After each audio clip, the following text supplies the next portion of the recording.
My original plan for this 500-gallon propane tank, when I bought it off a buddy of mine, was to turn it into a roller, a compactor for the road. So when I'd use the land plane or the grader scraper on the road, I would come back with this and use it as a roller and just kind of compact everything.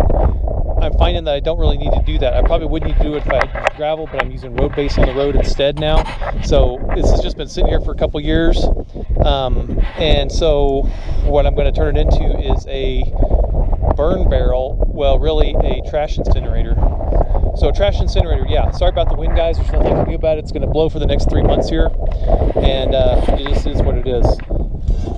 So I opened this valve here.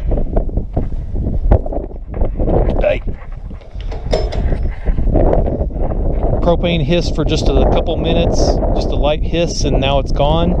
The gauges all read 0. Of course, these are old gauges. I really don't trust them, but I'm pretty confident that the propane's out. But what I want to do is make sure this regulator isn't restricting propane coming out. So I'm going to go ahead and loosen it here, try to get it off, and then we'll make sure, we'll open this valve and make sure that all the propane's out. Okay. We are going to dump our trash service, I think.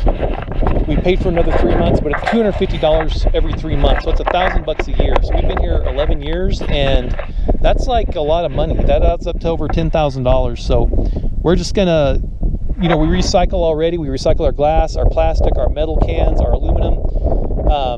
That all goes to recycling. In the winter, of course, we're burning all the paper, all the cardboard. That all goes into the fireplace for free heat. Like my wife calls it, it's free heat when she gets junk mail. Free heat. So cool. But in the summer, we don't really have a place to burn that. So, and then of course, food trash goes out on the ground around the trees to break down and fertilize the trees. So, and to attract the birds so they can poop around my trees and fertilize my trees. So that's the goal right there. Oh, there's a dove right there. I don't see doves here super often. So yeah, so that's what we're trying to do here. Okay, let's crack this open.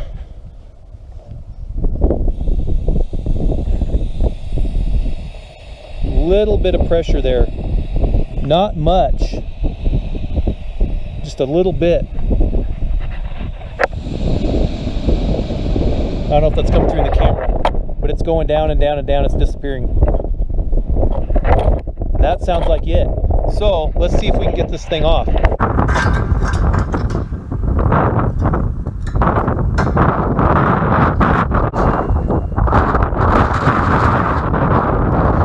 You're laughing at me right now, I'm sure, but this is, I don't own a real cheater bar. I just end up grabbing a piece of steel. Yeah, 10-foot cheater bar, right.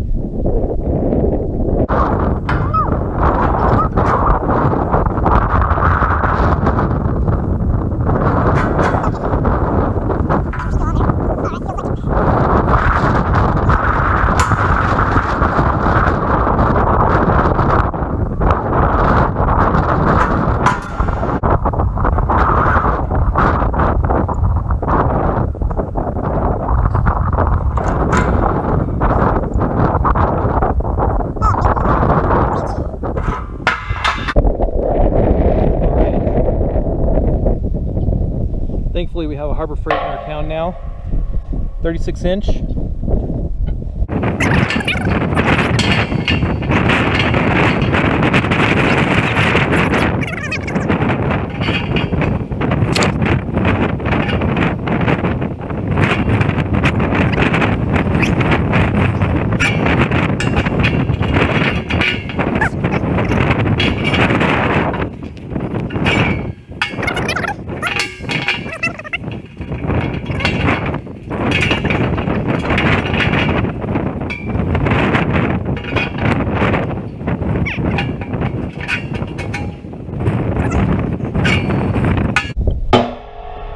Man, pays to have the right tools.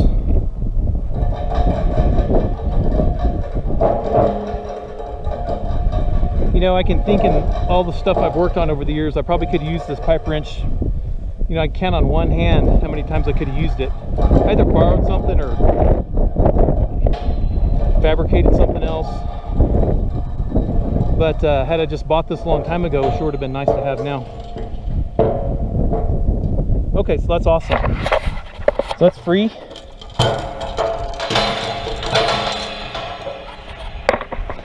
See, there's the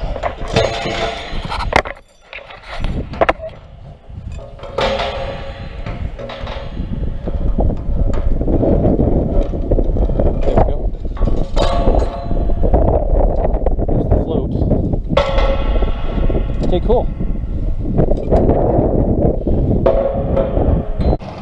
Okay, so we'll set it on these pieces of old wood, and then I'll try to roll it forward. Hopefully those concrete blocks will stop it. I could do the math and see and measure this around and then roll it and then have those concrete blocks stop it. I don't want it rolling backwards, so that one's right there. That should keep it from rolling backwards on me.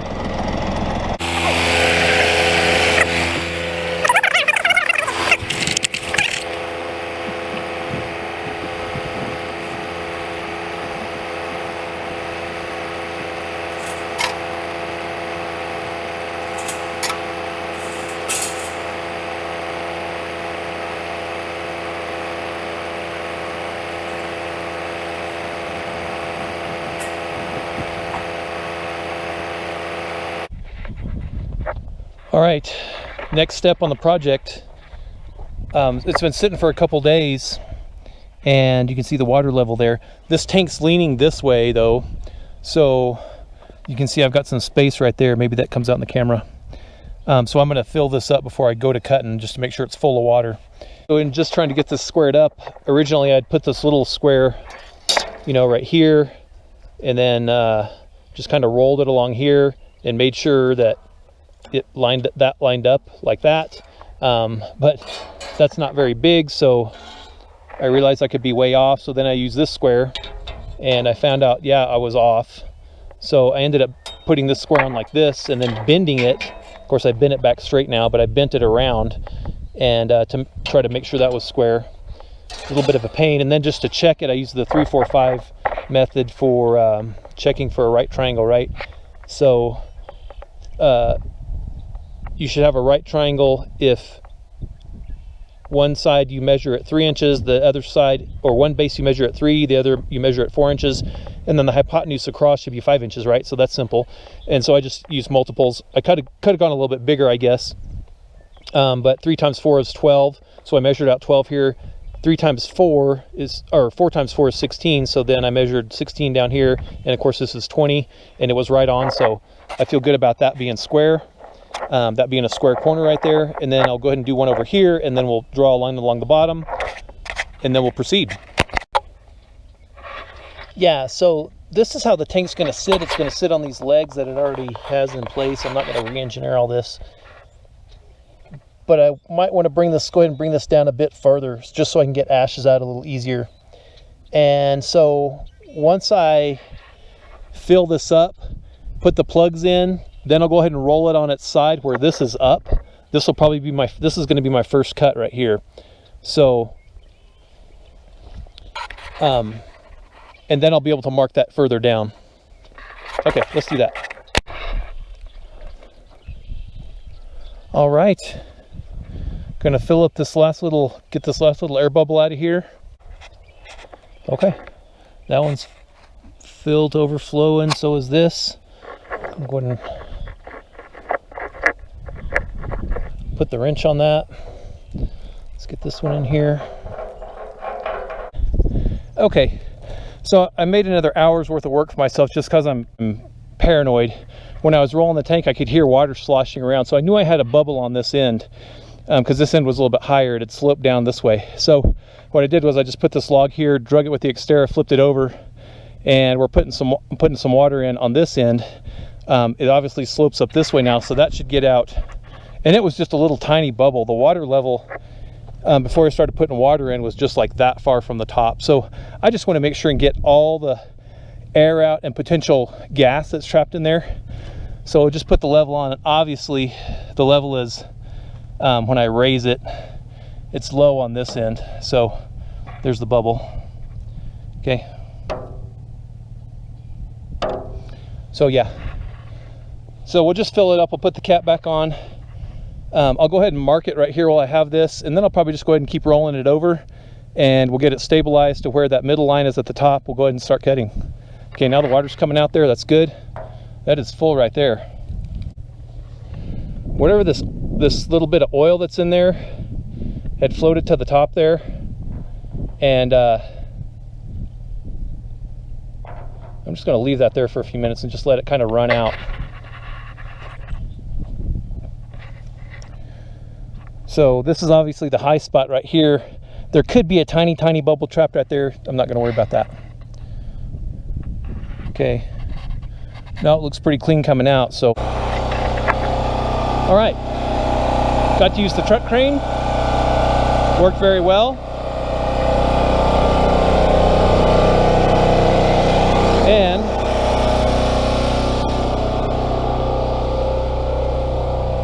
got this line on top. I'm going to cut that one first, keep as much water in as possible, and then start working my way down. And then once we get these cut down, I'll cut these across here. That's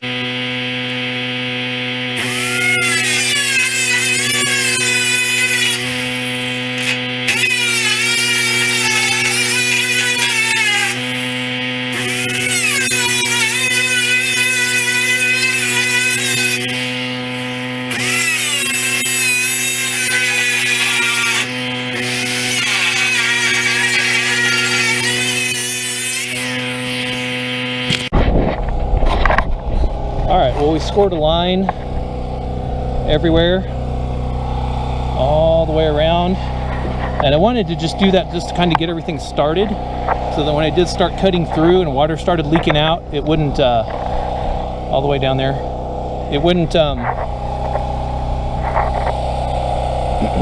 I could just move on with the cutting.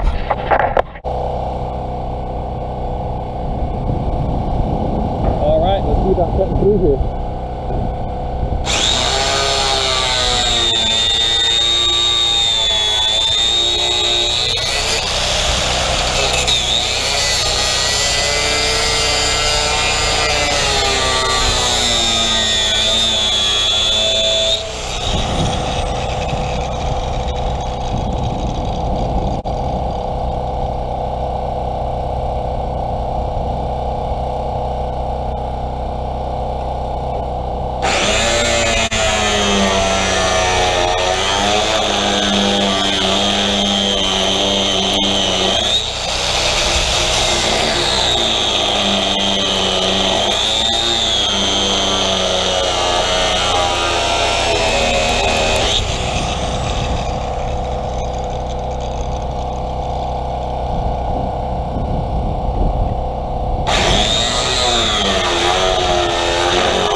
There's water. Thank the Lord.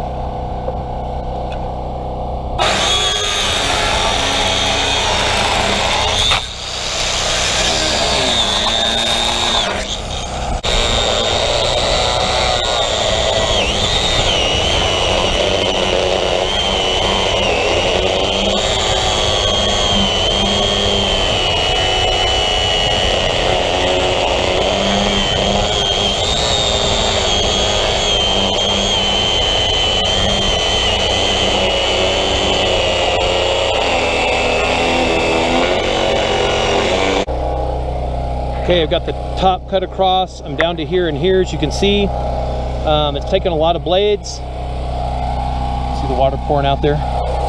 So let's get going. 1, 2, 3, 4, 5, 6 so far.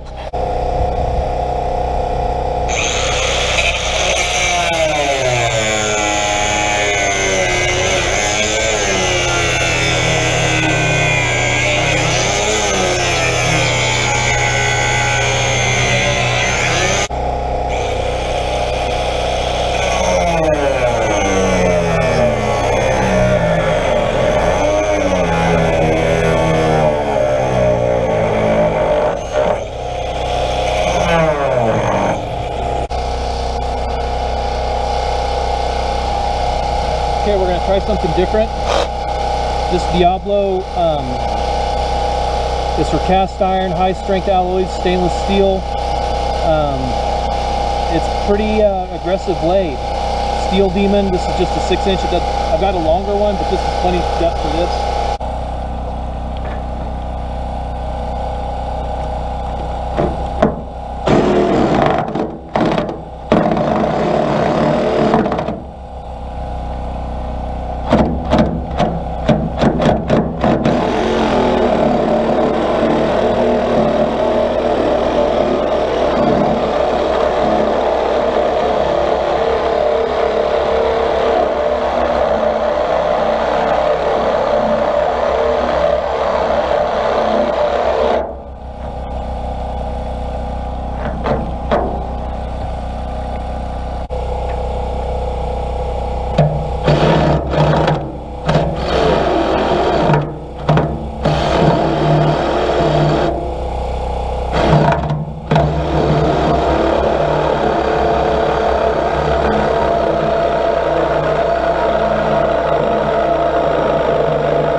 Okay, did pretty good there.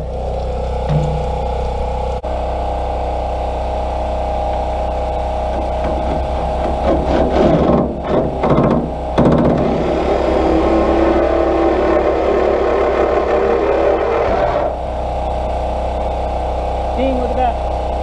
Woohoo! Now, I have one connection right up in this top left corner. I think it's my last one.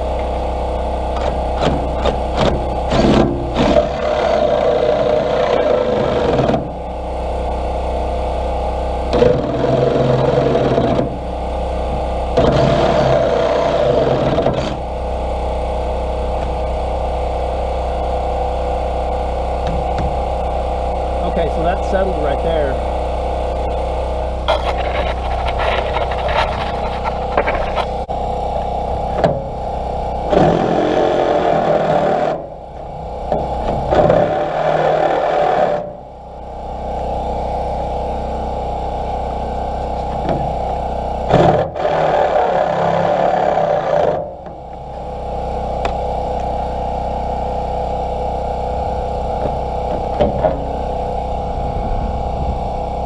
One little piece right there.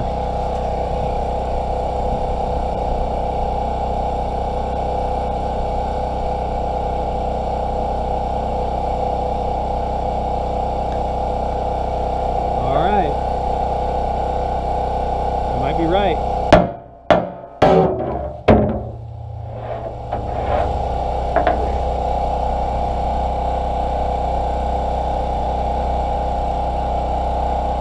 Okay.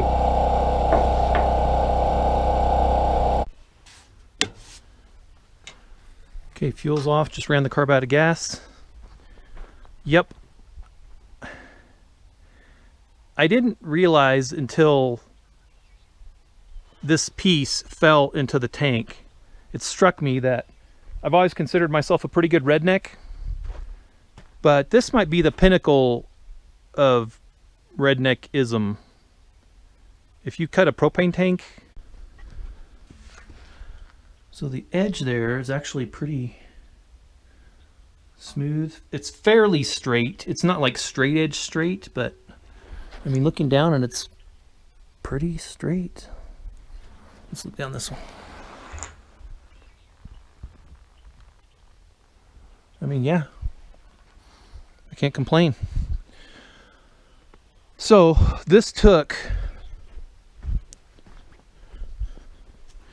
one, look at that, that one blew up right on the very last part of my cut. And that's why you wear face protection, serious face protection, and heavy duty gloves, because that'll jack you up. If that ends up, I mean, yeah, I shouldn't need to say any more than that. 1, 2, 3, 4, 5, 6, 7, 8, 9. 3, 4, 5, 6, 7, 8, 9. And those are the Porter cable. That's a DeWalt box, but it's those are Porter cables that I just put in there. So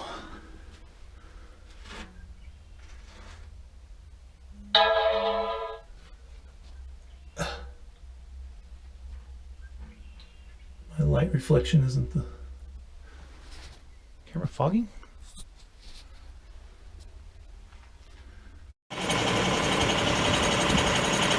Okay, so I'm pulling this uphill. I mean, kind of uphill.